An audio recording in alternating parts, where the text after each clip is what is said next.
Interstitial figures, those mixed race and transgender who cannot or will not pass, and especially those who are ambiguously raced or gendered, cause problems because they destroy our convenient binaries. UW history professor Ileana Rodriguez Silva points out that such binaries are not inherent.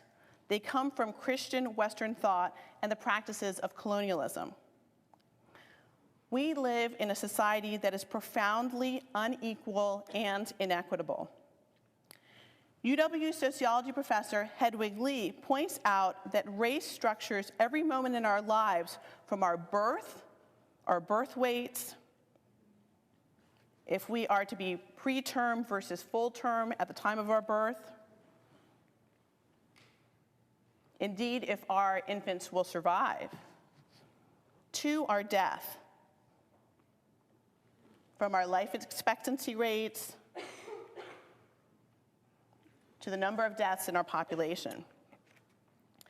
If we embrace difference without striving for equity, we create such inequality through forces like All Lives Matter. Without equity, race can appear to be volitional. It happens through choice.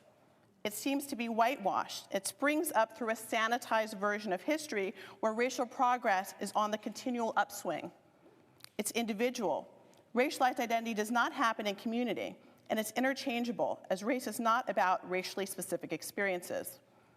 But if we read race as difference with equity, as constituted in Black Lives Matter, we see it as ascribed, not volitional, as community, not individual, as historical and structural, not whitewashed, and even as embodied, not interchangeable. Difference, when conjoined with equity, is about access, power, and change.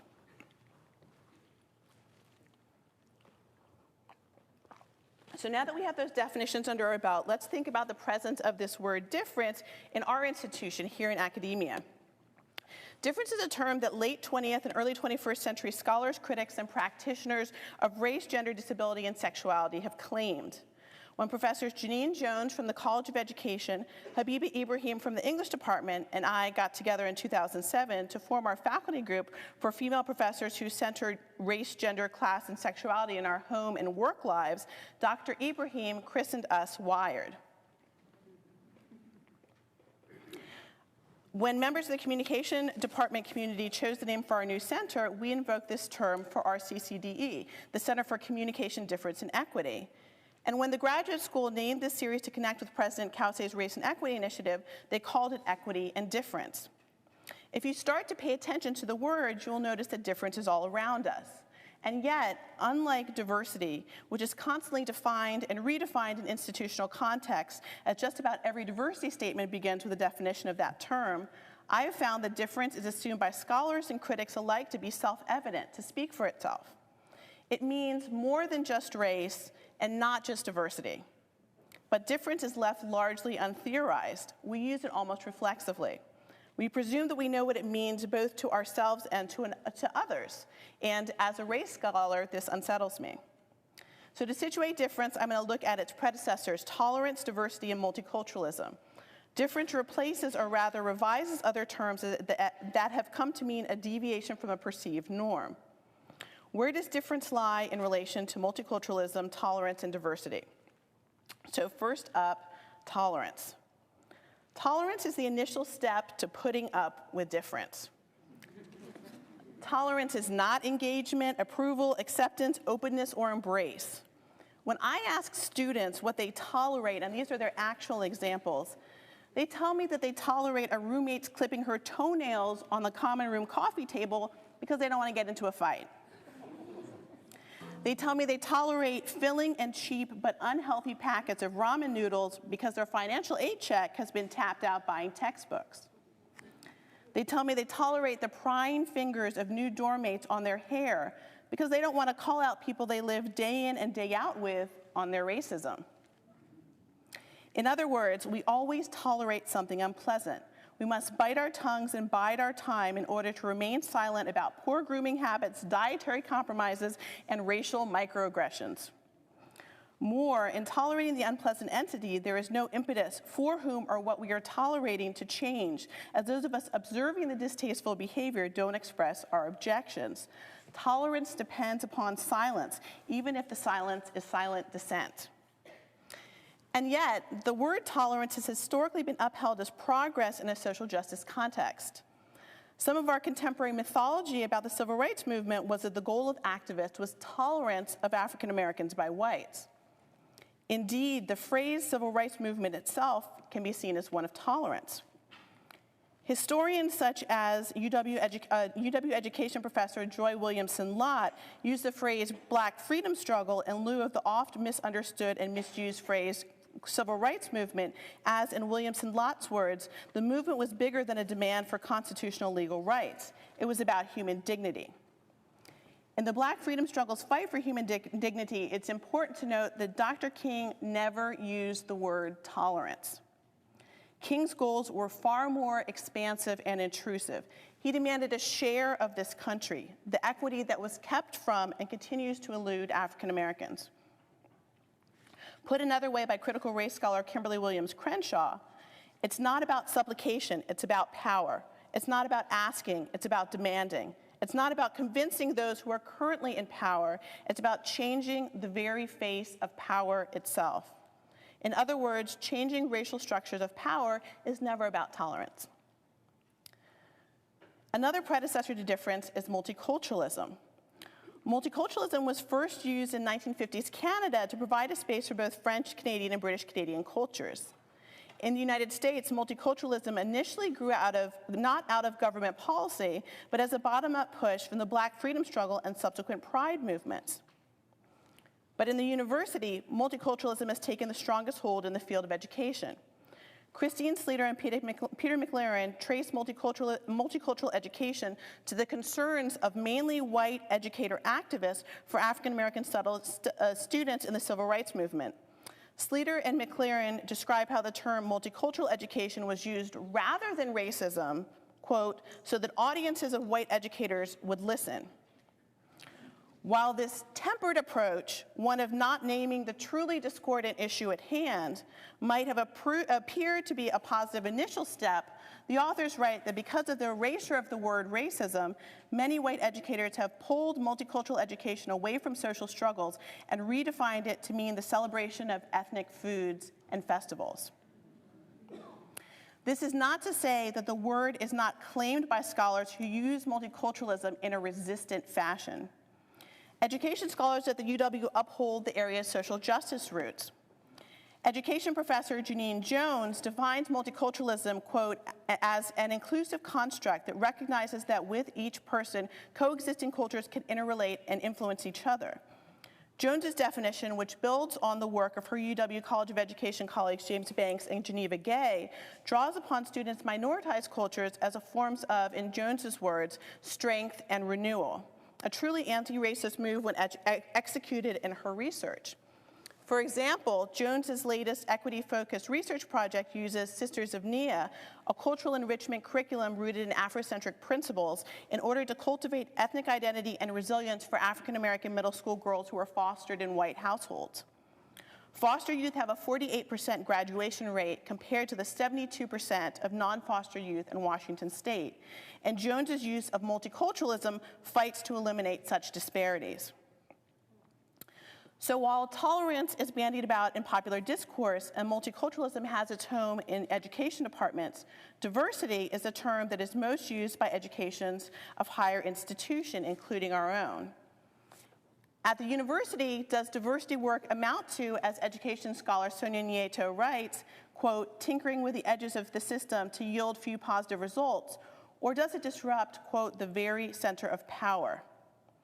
To answer both questions, one must follow diversity to its very definition, and I will go again to our UW context.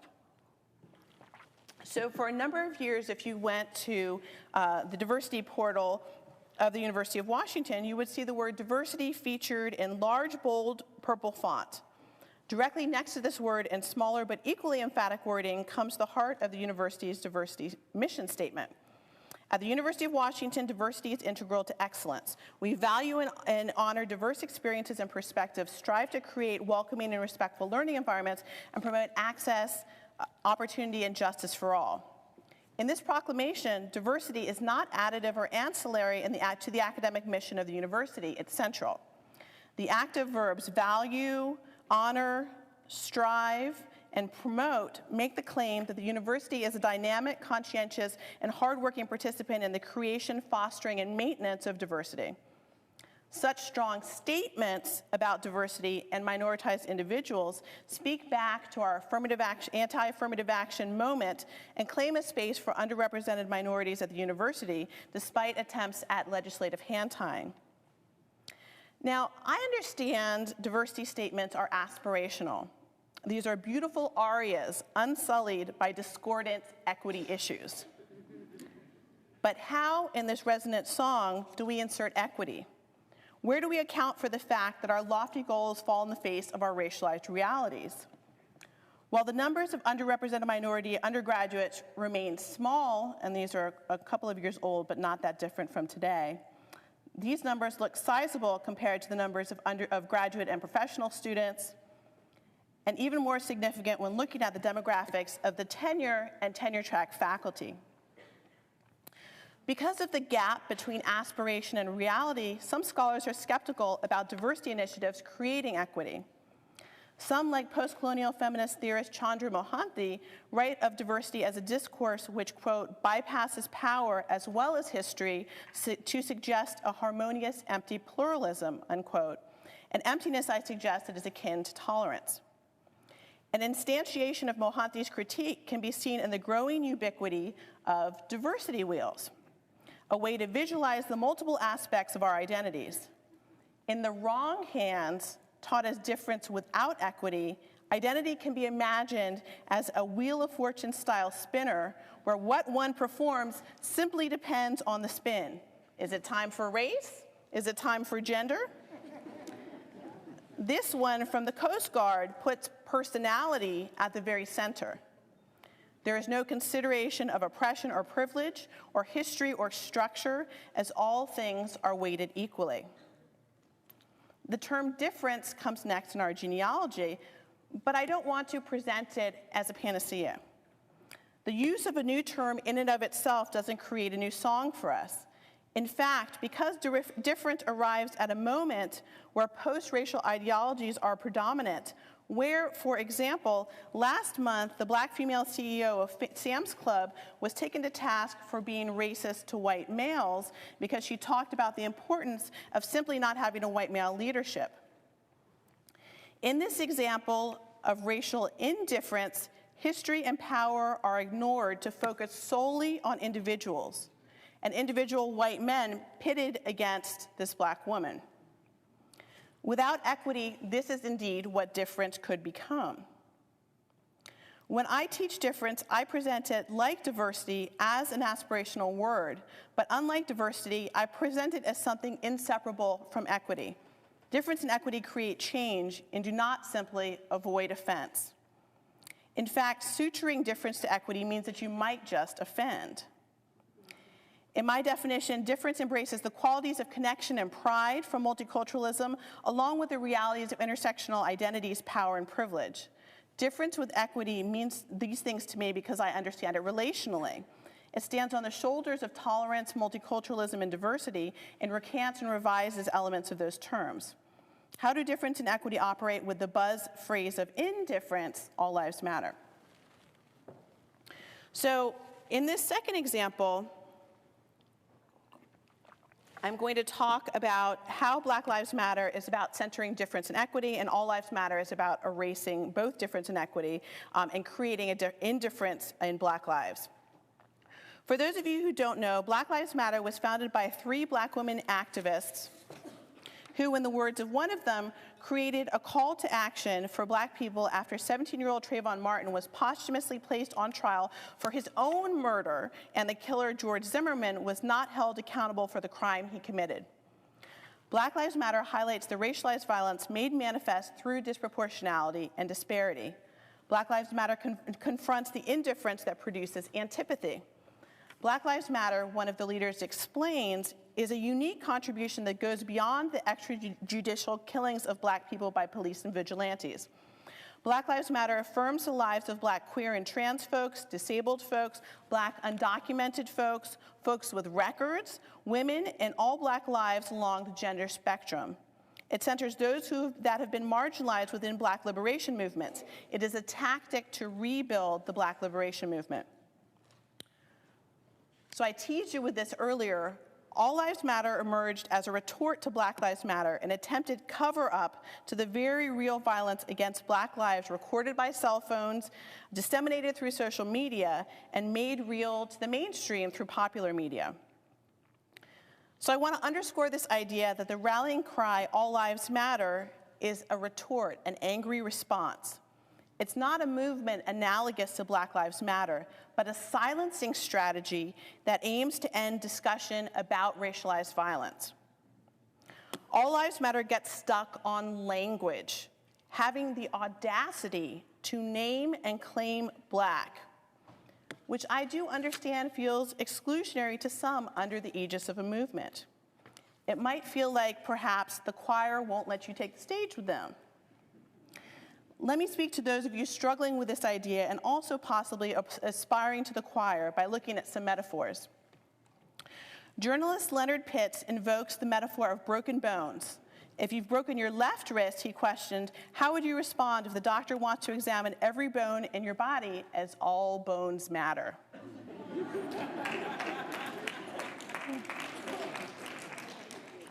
Writer Jamila King's metaphor is of food. What if your family sits down to dinner and your plate is skipped? Your request to get my fair share is met by your father's response, everyone should get their fair share, and yet the platters never get passed to you.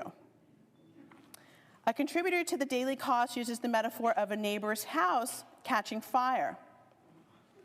When the neighbor runs out to ask for help, another neighbor responds, why should her house get more attention than mine? I need a new roof. Another responds, look at that rude woman yelling and screaming, I'm entertaining guests. Well, a third says, I'm sorry, but all our houses are important. Legal scholar John A. Powell uses the metaphor of a rising tide. He says, it turns out that some folks may not have a boat, and the rising tide does not raise them up, but instead drowns them. Consider the universal goal of getting everyone out of New Orleans as the levees broke after Hurricane Katrina. The strategy was get in your vehicle and drive to safety. But as it turned out, many people, a disproportionate many of whom were African American, did not have cars. The universal strategy, safety for all, turned out not to be attainable for many. These metaphors illuminate that Black Lives Matter is not about harming non-black people, but instead attending to the very real and imminent violence faced by people of African descent in this country. It's about equity. However, through indifference, through bastardizing the logic of multiculturalism and diversity, All Lives Matter fosters such violence. All Lives Matter might pretend to be about equality, but it's actually about bolstering white privilege and tapping into old school white supremacy.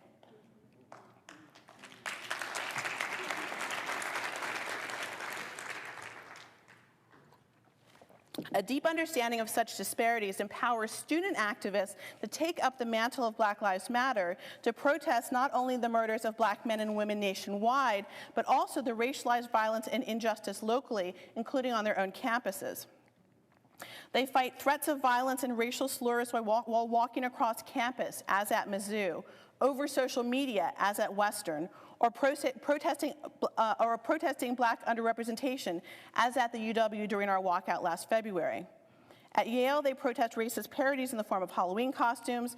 At Georgetown and Princeton, buildings named after segregationists and enslavers. Across the country, they protest the gross underrepresentation of black students in their lecture halls and black professors in front of their classrooms. While many self-described liberal supporters are shocked and outraged at the facts of black death at the hands of police officers, support wanes when it comes to supporting protests about other registers of difference and equity, particularly those that fall in the realm of representation, such as the wearing of Halloween costumes or the naming of buildings. Those demands are posited as petty and unworthy, as all lives matter, if in content, if not in name, becomes the rallying cry. But representational demands are demands of not just difference, but equity.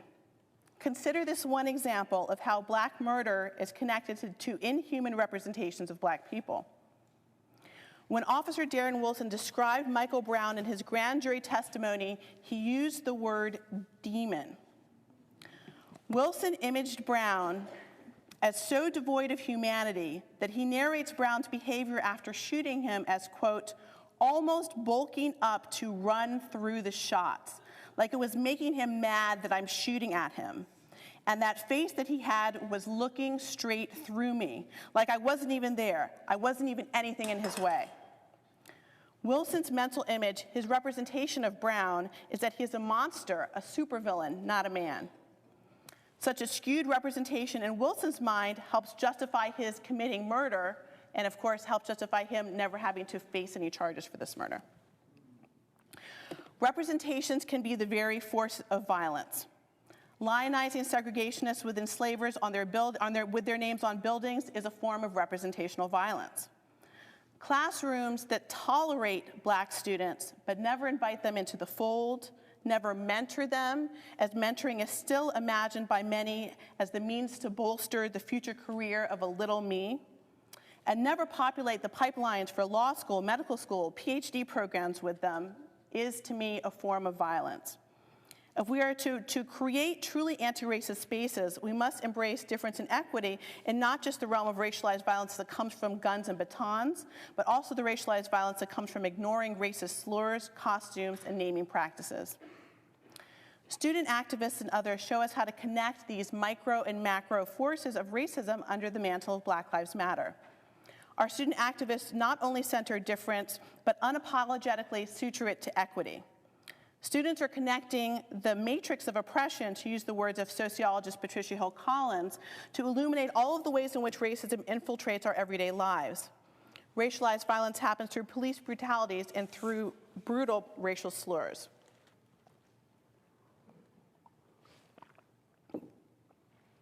So if all lives matter amounts to indifference, and difference and equity signify a move towards change, difference and equity signify a move towards change.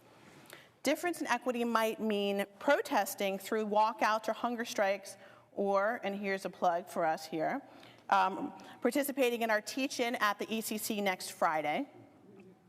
Difference and equity might also mean consciously creating spaces of critique with a group of friends, which is the final portion of my talk tonight. This example comes from the last chapter of my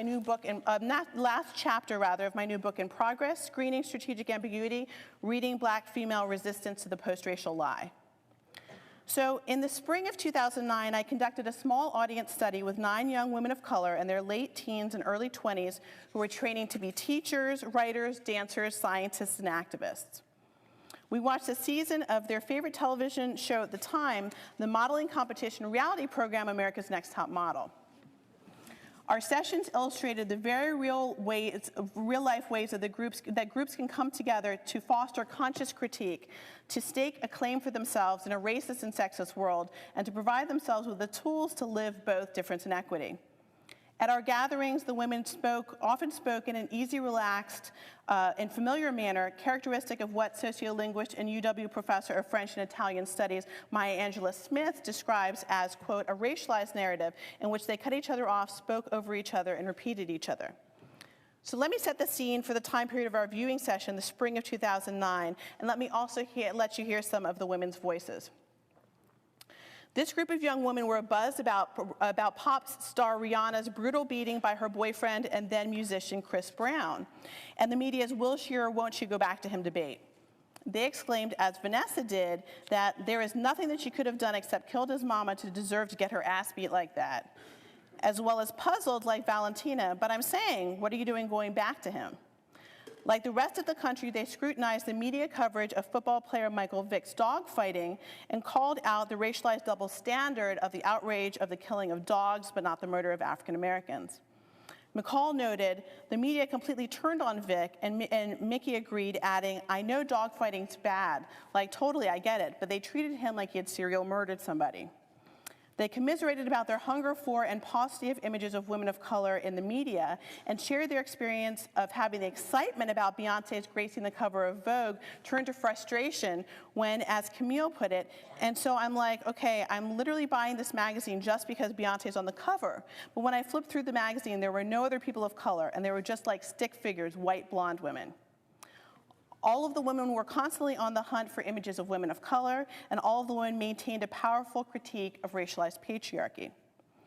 Both of these desires found their home in our discussions of America's Next Top Model. While the show itself drew them in week after week, the show's host, supermodel Tyra Banks, roused their unmitigated disgust. They hate-watched her. They found Banks to be fake, a sellout, a misogynist, racially biased, and unapologetically and disproportionately cruel to women of color. For the women in my study, productive and pleasurable hate-watching fashioned not only scripts for difference and equity, but counter-scripts to indifference.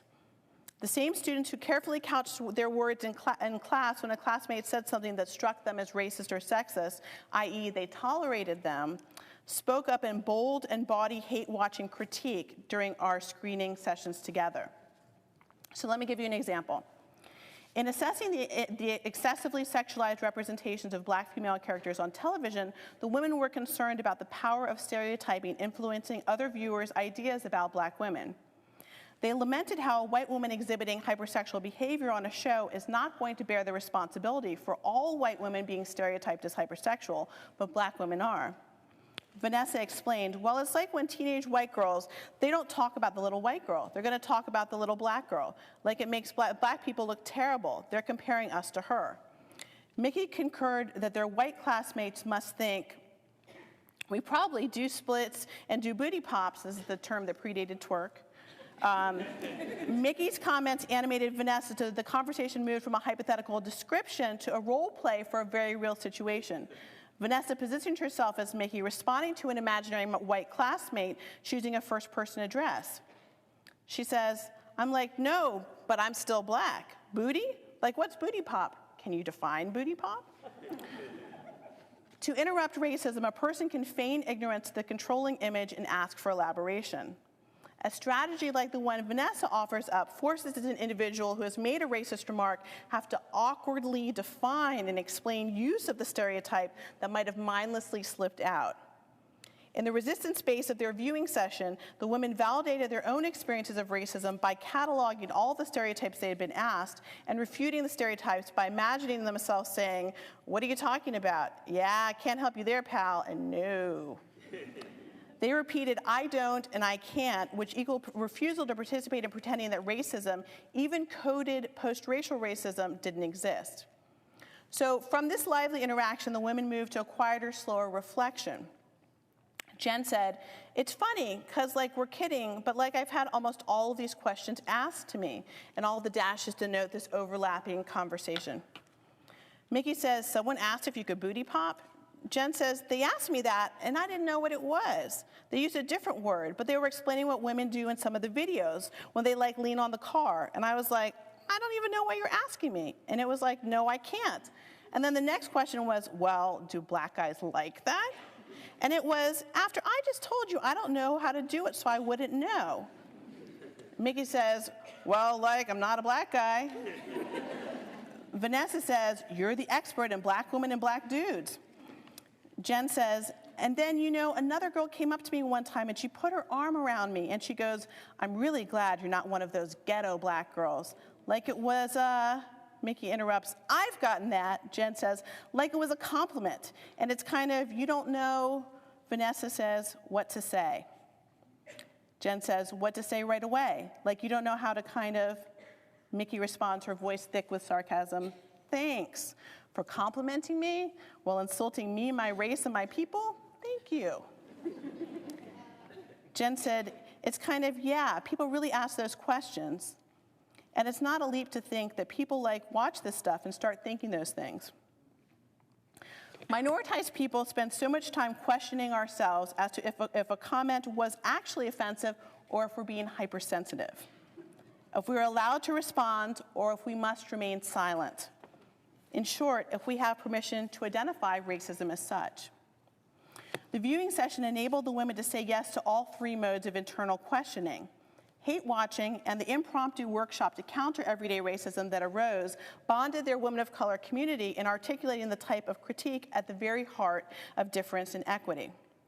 Their community functioned as the antidote to the clenched teeth survival strategy of tolerance, which flourishes alone and never in community.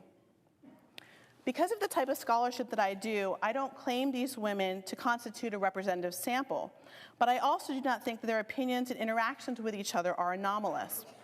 They exemplify a slice of life that shows an unencumbered resistance to controlling images of Black women in media, the type of responses that happen across living rooms, dorm couches, group texts, Facebook feeds, and Twitter streams across the world. These women's critiques, their connections, their very understanding of Black womanhood was accessed just as much through their co-constitutive process of hate-watching television as it was with their engagement with each other. As they critiqued code switching, respectability politics, colorism, tokenism, stereotyping, and the management of difference, they made sense of their own racialized and gendered lives and turned hate watching into a space of pleasure and productivity, and ultimately a space of difference and equity. So I began this talk quoting Dr. King and using the metaphor of the choir, and I want to end it quoting Black feminist scholar and poet Audre Lorde, and using another musical metaphor, one of polyrhythms. Lorde writes, "It's not our differences that divide us, it's our inability to recognize, accept, and celebrate those differences." In Lorde's conception, difference provides all of us, activists and scholars, members of the choir, and novice listeners, with a way to build coalition. Polyrhythmic coalitions might not actually sound as coherent as a choir, but might, as UW Gender Women's Sexuality Studies professor Michelle Habel-Payan describes, be a multifaceted, pluralistic, musical conversation full of overlapping percussive moments. If some of you are now feeling ready to join the choir, maybe the beautifully discordant choir, try this. Practice, study, get some other aspiring choir members together to give each other feedback on your singing, and then begin to compose tunes together. Before you step up to the choir, begin by humming. Work up to singing. I invite those of you who aren't already singing to imagine a transformative experience it would be to hear new voices, not just our usual soloists. Let's sing, let's listen, and let's consciously create our spaces of difference and equity together. Thank you.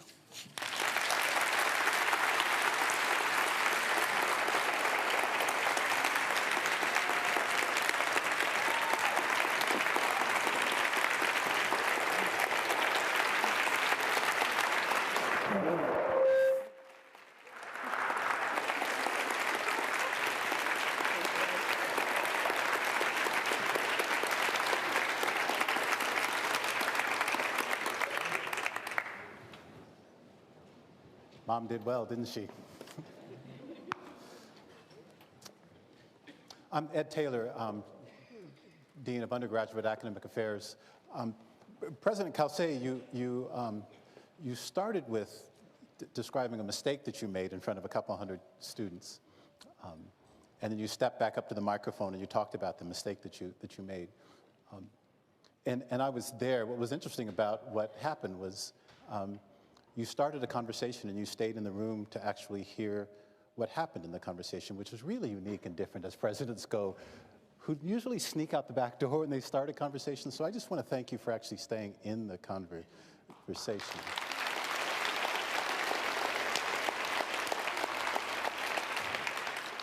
Which, Ralina, when I asked you about this talk, Dr. Joseph, can I call you Ralina at the moment? Please, and so please, Dr. Here's what we're going to do. I'm going to start with the question, and then there are microphones at either end of the hall, and I'll ask you certainly to come and ask a question. And of course, in my role, I need to ask a couple of things, that the question be concise, and that there actually be a question, might I add that. I used to sing in choirs when I was in middle school. And had a teacher who would tap on the podium and she would get us to lift our head and look up. And we usually sang pretty positive songs. You're a Good Man, Charlie Brown. We actually sang that. When I think about the songs that we're singing now, when you reference Trayvon Martin Eric Garner and others. It seems to me that the songs that we're singing are starting on a blue note.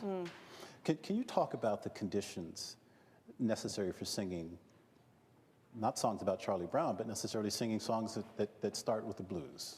What are the conditions necessary to sing in the choir that you're trying to conduct now? I think that the conditions are right here and right now, that we're singing out of necessity. And I think that part of my turning to that choir metaphor was to try and think about all of the ways in which we can have voices coming together at different points, and how sometimes being silent and supportive, understanding the role of the ally, is sometimes to actually learn how to be silent and speak up when people need him or her to, is an important moment as well. You're supposed to be emailing questions too if you have them. Is there a place to send questions? That's why I'm holding the pad here. Is it there? Okay, so feel free to email questions and feel free to come to the mic. And I'll put up, as we're doing this also, information about the teach-in registration if people wanted to write that down. We have a question here, but one second. So when I read your talk and I asked you what important message did you want to deliver, and you delivered so many important messages, but the first thing you said was the importance of listening and hearing. Is there a distinction between listening and hearing that you want to make, and why did you start with listening as being so critical to your talk? Yeah, absolutely. I think that sometimes listening is about getting ready for that response, that retort right away, right? It's like, okay, I need to get to the point where I need to make my statement. As opposed to hearing actually depends upon you being silent, right? You taking everything in. And not formulating that response right away. You perhaps sitting with the discomfort and then stepping back into it in the next moment. We have a question here. Ooh, that's kind of heavy for, I'm not sure if folks can hear me or not. It's kind of heavy as a woman of color to hear that I have to learn how to be silent, when I feel like all of my life I've been taught or coerced into being silent. And so I want to know how, instead of learning how to productively be silent, how to actually productively work with my allies and have them know that my voice is important, even if I can't stand in front of a podium and I have to be in the audience instead. How is it that I can actually have a voice while sitting in the audience and having a white counterpart speak towards racial equity and social justice and be the expert on it? I'm supposed to, one of us is supposed to repeat the question. Yeah. That was pretty clear. Thank you for having the courage. Let me see if I can do justice to the question. You said, as a woman of color, that's okay. There was a lot in it, but there was a question. Thank you for that. Thank you for the courage to stand up and ask it. As a woman of color, how do I start from a position of listening when I've actually got something to say?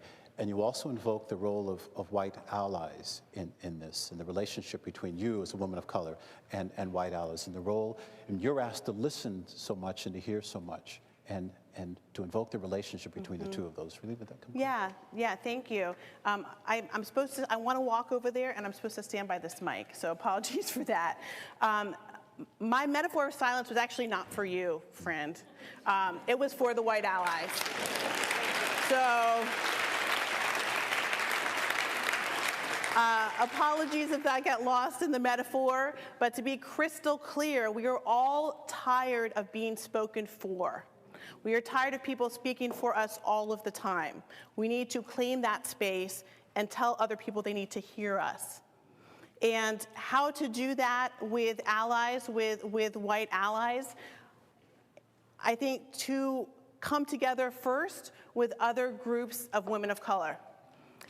For me, that has been my salvation. When I talked a little bit about our group here at the University of Washington, our wired group of women of color faculty, that has personally gotten me through so many different fights, so many different times when I needed the support, the structure, and also the bodies to help really launch the fight.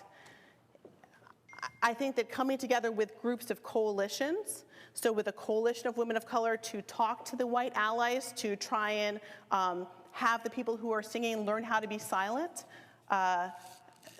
That's one of the most difficult things in the world, and yet we know that if we're going to create change, we have to do that together. For me, working towards a specific cause, working for a particular means to an end is the most important thing, as opposed to coming together simply to process. That's at this point. Other times I'm feeling more open to process, but at this particular moment, I'm thinking about working towards a specific end. Thank you, Ralina. It's Ask Ralina. Ask Ralina J. No, that's saying no. Ask RLJ. Ask RLJ at uw.edu. Other questions?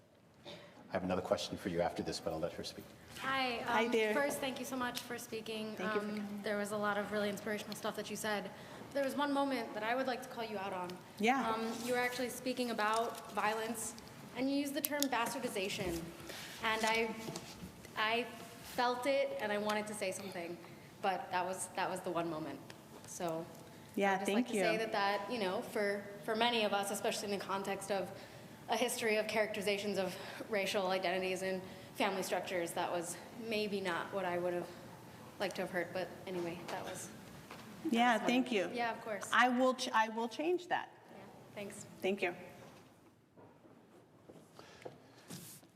That takes a tremendous amount of courage. Yeah, thank you.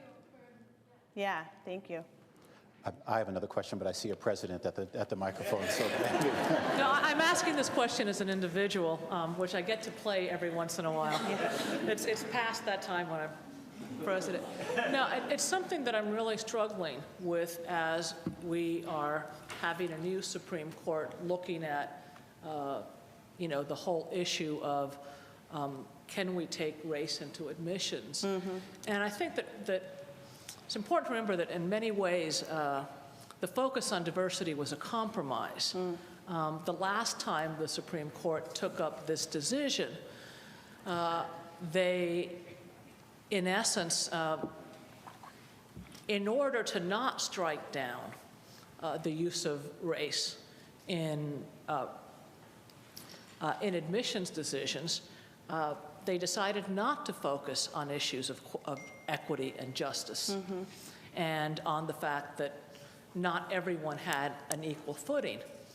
And in fact, so what they did was that the reason why we could use it in places outside of this particular university, because we're an I-200 state, but in private schools or in other, was that they focused on diversity because that was good for all of us, not for the black and brown students. Right. And so I believe absolutely with all my heart in diversity, but feel it's kind of got us into a box. And I'm just wondering, how do we work our way out of the fact that it's not just about this is good for all of us, although it is, but that there are some inequities? Yeah.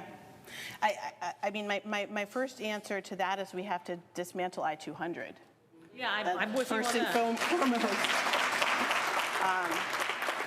That it's clearly an experiment that has not worked, that's only worked to resegregate our schools. So that would be my first answer. And I agree with you 100% about diversity. One of the things that I do with my students is that we look at on the web how diversity is written about. And it's almost always talked about for white students, right? Or as Ta-Nehisi Coates would say, as people who believe themselves to be white, right? So it's about the use value of sitting next to the multi-hued students, right? And then taking that out often into the business world. And it's never about these issues of disproportionality. And so I think that one of the first things that people need to understand, as you know, as I put up some of Hetty Lee's work there, is that when we're talking about inequality, we have to understand that it saturates every area of our lives, and racialized inequality saturates every area of our lives.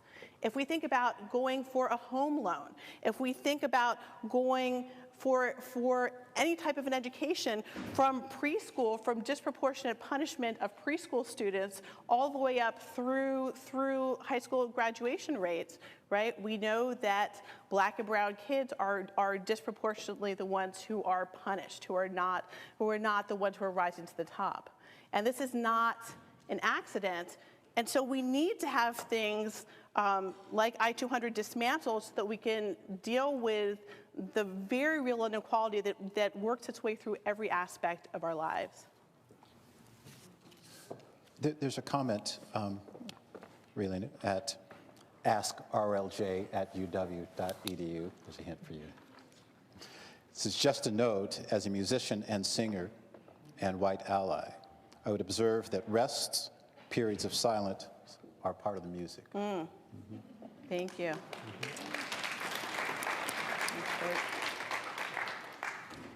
Please. Can y'all hear me? Yeah. All right. Well, I just first want to say thank you so much for doing this. It's really meaningful and really important, especially as a woman of color. Really dig it. And so the first question that was asked, you kind of talked about that, the importance of community and being a part of a community. And as a Black student on campus, right, there's 1,000 of us, so I feel like that community is really important, but I was wondering if you had any ideas on how to build that community, because it is so important, but since we're also spread out and there's so few of us, it is hard to create that community. Yeah, thank you. Can you repeat the question? Oh, do you want to repeat it? You want me to Well, repeat it? Mariam, you're asking about how do you, as you're one of 1,000 Black students, and smaller number of Black, there's the choir, right? How do we create and find community with each other? Yeah, thank you. That was, I mean, that's all the part, my research study, that was all about this group of young women of color who created community here together. And the interesting thing about that group, so I had, just to give you a little bit of background, then I'll go to your question. So I was teaching in class. I had, a number of students that always like to come up and talk to me afterwards about issues of representation, and especially Black women in representation. And so two of them I started talking to more. We decided to do this group together, and they said, yeah, we're going to go find friends, we're going to bring people in. I never specified, so they knew we were going to be looking at representations of Black women, right? I didn't specify, to find African American undergrads. The first session they came, and it was this, primarily African American group, but it was actually a multiracial group of other women of color. And so I think that the way the diversity looks in Seattle and in the Pacific Northwest is really different. I think that there's a tremendous opportunity to create Women of Color Coalition here, and taking advantage of all of the wonderful resources on campus. I can plug our CCDE, all of the different events that we have to bring students together. I know that the ECC, RSO, the Registered Student Organizations, also foster tremendous community, and the space of the ECC itself is just a wonderful home.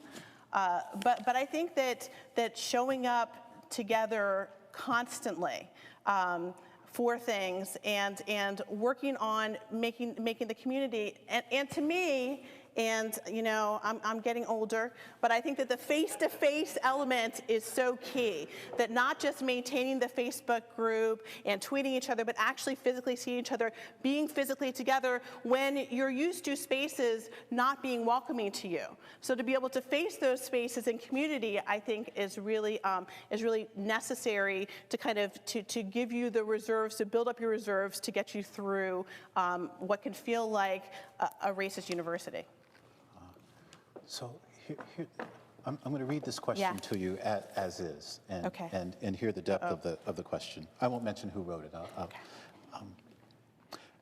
I was born into the choir by my Black father, but my white mother taught me just to sit and listen. Today, people tell me I have a beautiful voice, but I'm afraid to sing. I do in private, but my fear of sounding terribly, of ruining the song the choir sings, literally paralyzes me. How do I see through my vocal dysmorphia? How can I address both the privilege and oppression that resonates in my voice? Oh my goodness. That was beautiful. I mean, sometimes a question just requires just being silent. The question was powerful enough, but yeah.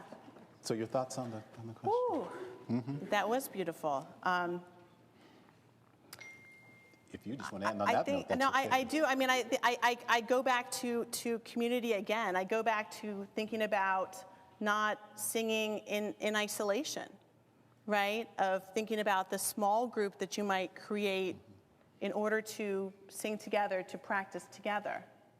And I think that is what gives people strength. So here's I'm just going to read the question again. Okay. Can you, which is a preface to saying it's a powerful question, can you share about the role of love? First of all, I love this community that you ask questions about this. Can you share about the role of love, the verb, in building power amongst those of us who have been minoritized? I ask this in thinking about the remarks, responses, where you missed the mark on language. What is support, solidarity, and what is not that? Sent from a tiny computing device, the person says. Wow. Wow. I know this is going to sound one note, but I think that investing in community is an act of love. I think about how when I, for example, had the first time experienced being dressed up kind of like this, maybe not quite this nicely, but still having a blazer on and standing up as a new assistant professor at the front of the room, ready to teach my first class, you know, having everything all ready to go, and having a line of students coming to my white male TA, who was, by the way, a bicycle commuter and dressed as such, and having them come up to him and say, "Professor, excuse me, professor, can you tell me, professor?" And my going into one of these very first classes was immediate defeat.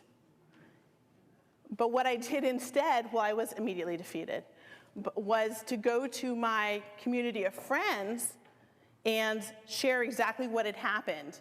And all they did was love me right back and validated me and said, I won't tell you what they said because it wouldn't be appropriate. My children are in the front row. But really kind of, I think, making yourself vulnerable to that community so that they have the privilege of loving you, right? Here's a question that is of this place and time.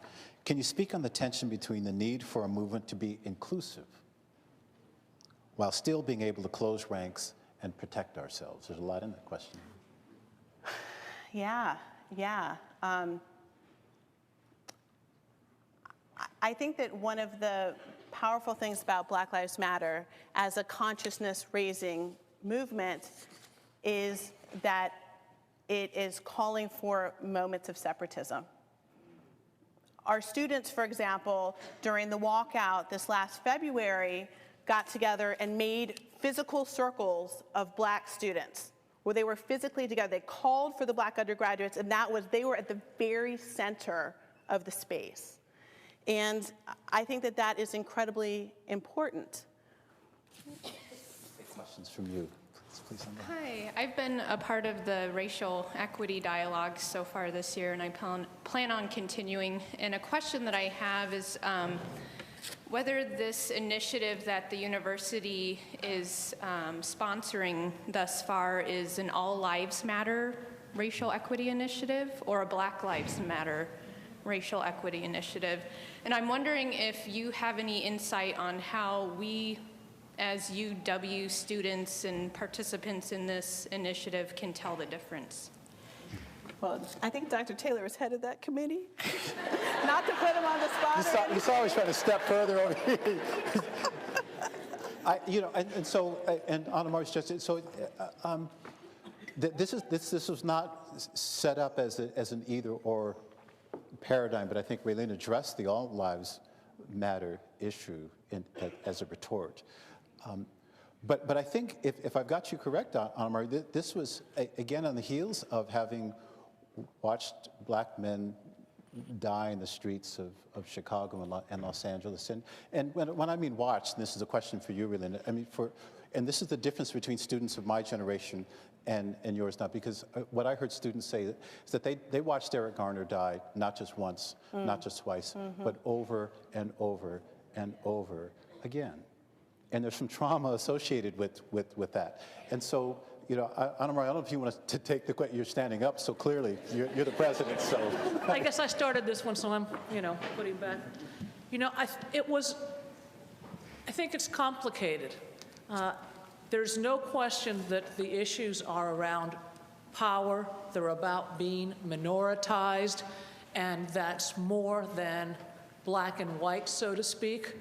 But it was very conscious to call it race and equity because we wanted to call out race as, in many ways, in this country, the iconic inequity because of our history of enslaving a particular color of people. So it is not all lives matter in this mamby-pamby way, but we do. There are many ways in which there are people that are marginalized, then there are people that are minoritized, and we don't want to take them out of the equation, but there's no question that it's race and equity and that race needs to be at the center. So if that...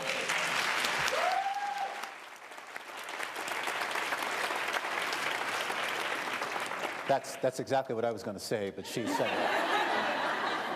She got most of it right, yeah. Go ahead. Hi, I am an undergrad in the Early Childhood and Family Studies major. And I definitely think that we as adults in this community heavily influence the ideas that children grow up with and how we show them how to be as adults in this country. And so my question is, how in early childhood can we begin to address equity, equality, and diversity in meaningful ways to help, you know, these kids? I feel like a lot of these questions and a lot of these talks that we have as adults, and we have them after we've already had a lot of experiences. And how do we start having those conversations with children before they become damaged by these things? Thank you. Thank you. Well, one, I think, is first about access. So to get those young children into high quality, high caliber preschools, because we know there's a huge amount of disproportionality of kids who have access to those preschools and kids who simply do not. So making sure that everyone can have the opportunity, they can have those conversations.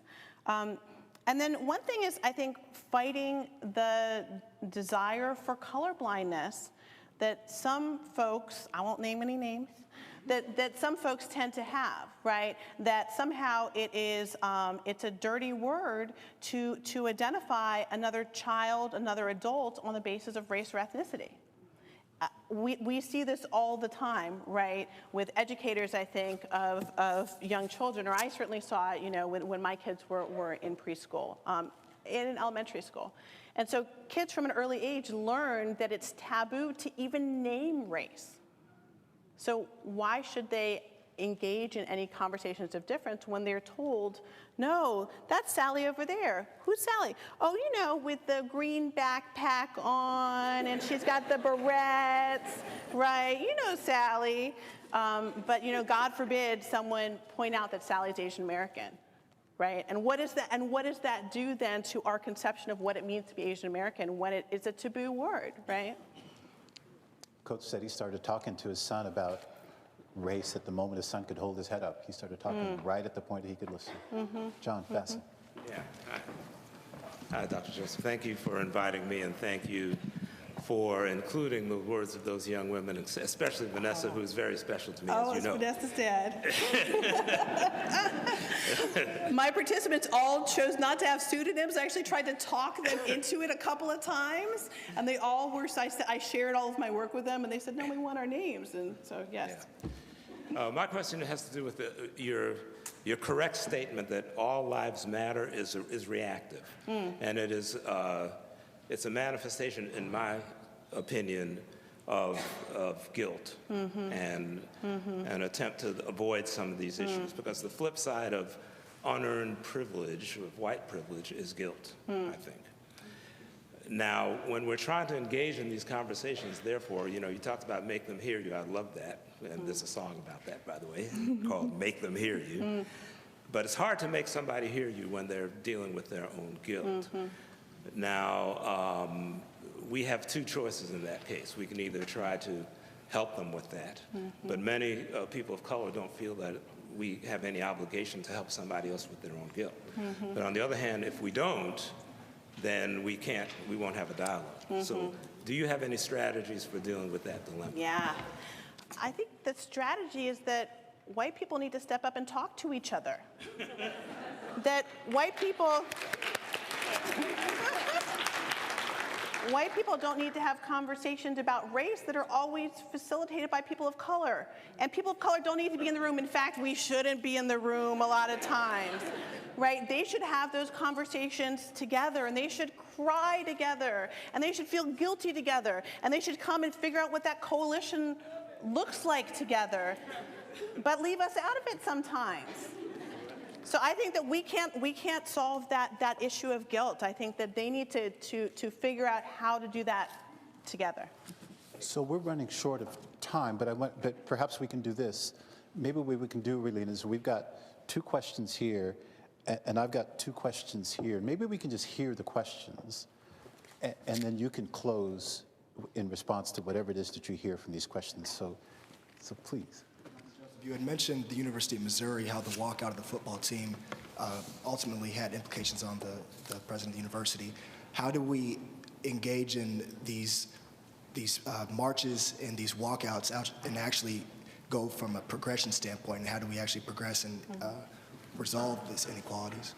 So University of Missouri football team refuses to play around issues of race in Missouri. And how do we, what was the last part of the question? Well, there are economic implications with that, and that's how the president ultimately resigned. But how do we go from these marches, these Black Lives Matter marches, and these walkouts to actually having progression with these racial inequalities that are happening throughout the world? Right. Thank you. So let's go to that question too, and let's hear them both. Hi, I emailed a portion of this question, but I'll just say it now. So I want to go back to your metaphor about the choir, and I want to speak about some of us in the choir who sing on stage and some who sing in the streets, in places we're not supposed to sing.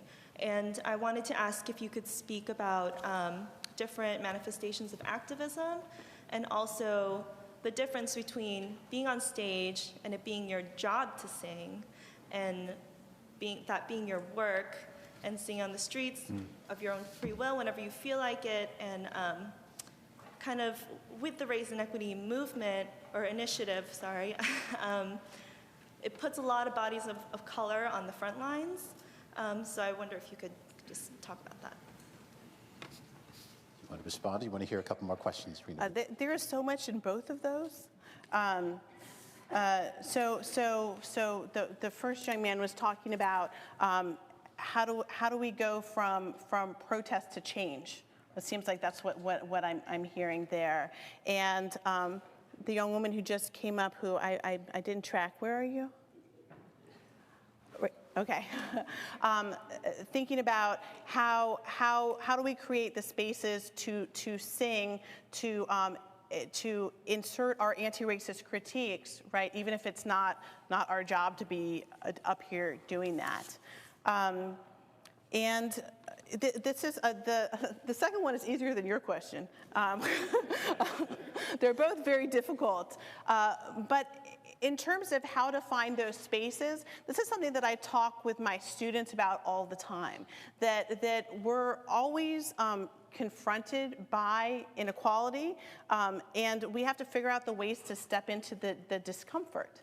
And I think that means that, for example, the moment that someone says something that's derogatory, and it doesn't necessarily have to be about your group, that you say something, and that you stop that conversation immediately, and you ask, like my young women did in the study, well, excuse me, can we just stop here for a second? Can you tell me what you meant by that? And that could be the beginning of a conversation, right? or it can at least stop them and make them realize what they might have said. But finding all of those spaces in your everyday life. I also think it's important to not feel like, and I tell this to students of color, that you don't have to take on the weight of the world, right? Every time you are doing that type of an act, a type of anti-racist intervention, you're also investing yourself into it, right? You are giving away a part of yourself.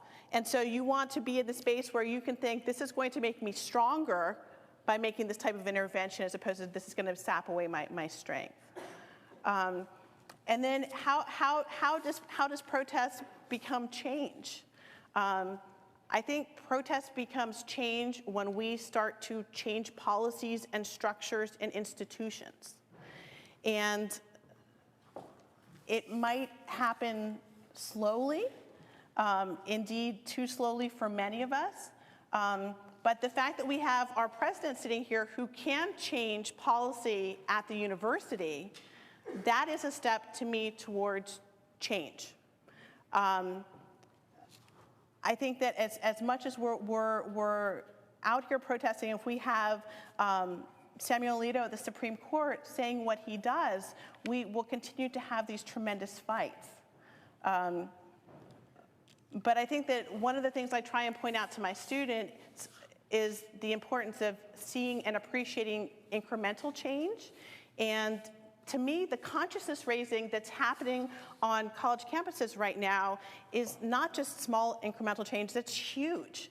The fact that people are seeing this disproportionality that just a couple years back, people had no idea, the mainstream couldn't fathom talking about, that we're having these conversations, to me that means change. And we'll continue to work on changing the institutions. We'll continue to work on trying to create that substantive, long-lasting change, but I think it does come from the consciousness raising and the protest. So here's your final summation, and I want to put it in the form of two questions that I'm assuming come from two students. Picture Tiffany and Dylan. Tiffany asks, my question is about the use and context of person of color, in quotes. I'm identified as Asian American, so thereby a person of color. I struggle with communicating with myself and others who range from the spectrum of, quote, preaching to the choir to preaching against the choir. With using this term, in my mind, memories of people saying it is an exclusive term, that it comes from an oppressive history, so why continue using it? What are your thoughts about the use of the term person of color? Dylan, shortly thereafter, not related, but you earlier invoked Ta-Nehisi Coates' phrase, people who believe themselves to be white. He later speculates that for the sake of justice, perhaps they will need to be something besides white, else again. As a white man, I'm contemplating on how my racial identity has been constructed and needs to be deconstructed. Mm-hmm. But I'm wondering where to begin. I wonder if you can comment on the label white and what might replace it. You have a student talking about the construct of person of color. You have a student asking about the social construct of whiteness. As you talk to your students and as you teach, Ralina, how do you talk to them about their own sense of identity and the language that they use and the deconstruction of that language? And perhaps you can close on that note and we can. Okay, these are like $1,000,000 questions here to close on. Yes, language. So this is one of the paradoxes that we talk about of race, right? That we understand that race is a social construction. We understand that it's a total fallacy, it was made up, and yet it has very real implications in our lives. And so we use terminology that is racialized. And I think it's important to use racialized terminology to not fall into the trap of colorblindness, as the woman who was asking about early childhood education was talking about. People talk about race is a construct, oh no, I just lost it. I had the best turn of phrase. But race is a construction, but it has very real import and impact in our lives. At the same time, I think that the deconstructing of the whiteness goes to Dr. Vassal's question about guilt, right? Trying to get to the place where you are not claiming whiteness doesn't, to me, mean that you're not in the place where you understand the histories and legacies, that you understand all of the benefits, the fact that whiteness is property, as critical race scholar Cheryl Harris would tell us, right? So trying to figure out how do we deal with the fact that we understand that this thing is completely constructed and we need to move beyond it, and yet it has weight. And to me, people of color is a beautiful term, right? It's a way in which we think about communities and coalition coming together. And minoritized people being able to see commonality and to fight for that substantive change, to fight for that institutional change. But there is a place for everyone in this conversation. There's a place for everyone to come together. And it might be, as I'm suggesting, coming together separately first, right? And coming together at another point and learning how to be silent, right? But we need everyone to be in the room. We need everyone to be fighting together. If we are going to really create the type of change that we need to dismantle the inequalities that still continue to plague our world. You are a scholar, you are a leader, you're a choir conductor. Thank you for leading us in our song today. Thank you. Thank you, Ed.